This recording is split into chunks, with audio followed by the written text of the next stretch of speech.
You think you've seen all the weird cars of the past. Wait till you discover the stupidest cars of the 1950s, strange designs, weak engines, and failures no one talks about. These cars tried to change the game, but ended up as laughing stocks. Don't miss this rare look at the most bizarre rides you've never heard of. Once you see them, you won't believe these cars were ever sold. Watch now before everyone else knows these crazy stories. Crosley in the 1950s. The Crosley was one of the strangest cars on the road. It was very small and looked more like a toy than a real car. The company wanted to make an affordable car for people who didn't need a big vehicle, but the Crosley had many problems. First, the engine was tiny and weak. It could barely reach normal highway speeds, making it slow and unsafe for fast traffic. People found it hard to trust this car on busy roads. Second, the design was unusual. It had a very simple body and odd shapes, which made it stand out, but not in a good way. Inside, the car was cramped and uncomfortable. There was almost no space for passengers or luggage. The ride was rough because the suspension was poor. Many buyers were disappointed after they bought it. Despite all these flaws, Crosley tried to be different, but it ended up as a failure in the market. Today, it is remembered as one of the stupidest cars of the 1950s, a car people mostly laugh about rather than admire. It is a strange piece of automotive history that shows how not every idea works, even if it seems good at first. Edsel. The Edsel is one of the most famous failures in car history, and it was made in the 1950s. The company Ford spent a lot of money to create the Edsel, hoping it would be a big success, but instead, it became a huge mistake. The design of the Edsel was strange. It had a big, unusual grille that many people didn't like. Some said it looked ugly or even scary. The car tried to be different, but ended up looking weird and out of place next to other cars. Besides looks, the Edsel had many mechanical problems. It often broke down and needed expensive repairs. The quality was not good for a car that cost so much money. Buyers felt disappointed and started to avoid the car. Sales were very low, and the Edsel was only made for a few years before Ford stopped making it. It became a symbol of a big business failure. Even today, people talk about the Edsel as one of the stupidest cars of the 1950s, a reminder that sometimes trying too hard to be different can backfire badly. The Tucker was one of the most ambitious cars of the 1950s, but it quickly became known as a failure and a very strange car. Designed by Preston Tucker, this car had many new ideas, but sadly, most of them did not work out. The Tucker looked different from other cars. It had a unique shape and special features, like a third headlight that turned with the steering wheel. This was supposed to help drivers see better at night, but the design was unusual and confused many people. The car was expensive to make, and only a few were built. Tucker faced many problems with money and the government, which stopped the company from growing. Many people say the Tucker was ahead of its time, but it failed because it was too new and too expensive. Today, the Tucker is remembered as one of the stupidest cars of the 1950s because it never reached success, even though it had some good ideas. It is a story about how even smart inventions can fail when the market and business conditions are tough. Snow Bug. The Snow Bug was one of the weirdest cars of the 1950s. It was made for very simple travel, mostly on snow or rough roads, but it looked very strange and tiny compared to regular cars. This car was so small that it felt more like a toy than a real vehicle. It had a basic design with no extra space for comfort or style. The Snow Bug was built to be cheap and easy to use, but it ended up looking silly. Its engine was weak and slow, and it was not good for long drives or highways. The suspension was rough, so the ride was uncomfortable. People didn't want to buy it because it didn't look strong or safe. Today, the Snow Bug is remembered as one of the stupidest cars of the 1950s, a small, odd vehicle that never really fit into the car market. It shows how trying to make a simple, cheap car sometimes results in a vehicle nobody wants to drive. Muntz. The Muntz was a flashy car made in the 1950s, but it had many problems that made it one of the stupidest cars of that time. It looked cool with a stylish design and bright colors, but that was the only good thing about it. Under the hood, the Muntz had a big engine, but it was heavy and used a lot of fuel. The car was hard to handle and not very safe to drive fast. Many buyers found it difficult to control, especially on sharp turns. Inside, the Muntz tried to be a luxury car with fancy seats and gadgets, but the quality was poor. Parts broke down often and repairs were expensive. The company made only a small number of cars before closing down. Today, the Muntz is seen as a car that looked good but failed in real life. It shows that style alone is not enough. A car also needs to work well and be reliable. That's why the Muntz is remembered as a big mistake from the 1950s. Goggomobil. The Goggomobil was a tiny car made in the 1950s that many people found strange and not very useful. It was very small, even for city driving, and looked almost like a toy car. The company wanted to make a cheap and simple car, but it ended up being one of the stupidest cars of that time. The engine was very weak and could only reach low speeds. This made it hard to use on highways or busy roads. The car's design was also very basic and not comfortable for passengers. Inside, there was barely enough space for two people and no room for luggage. Because of its small size and poor power, many people did not take the Goggomobil seriously. It was slow, weak, and not safe for long trips. Even though it was cheap, it failed to attract many buyers. The Goggomobil is remembered as a funny and strange car from the 1950s.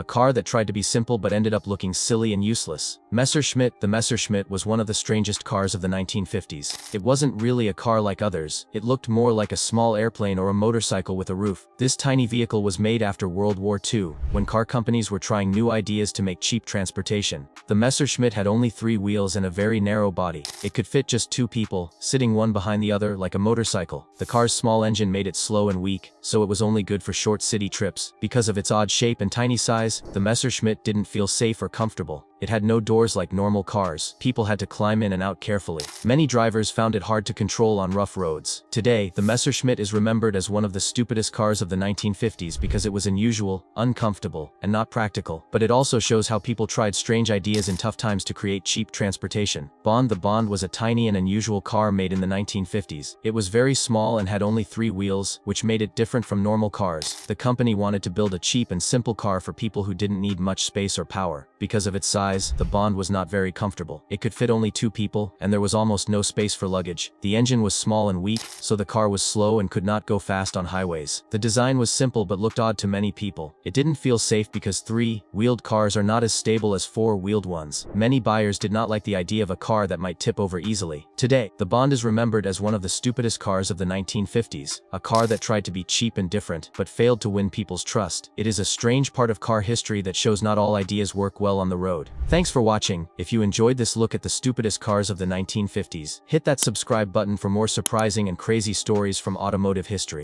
What do you think is the biggest reason these cars failed? Was it the design or the engine? Share your thoughts in the comments, and don't miss our next video, Why Are Cars So Expensive Now? Coming soon! Stay tuned.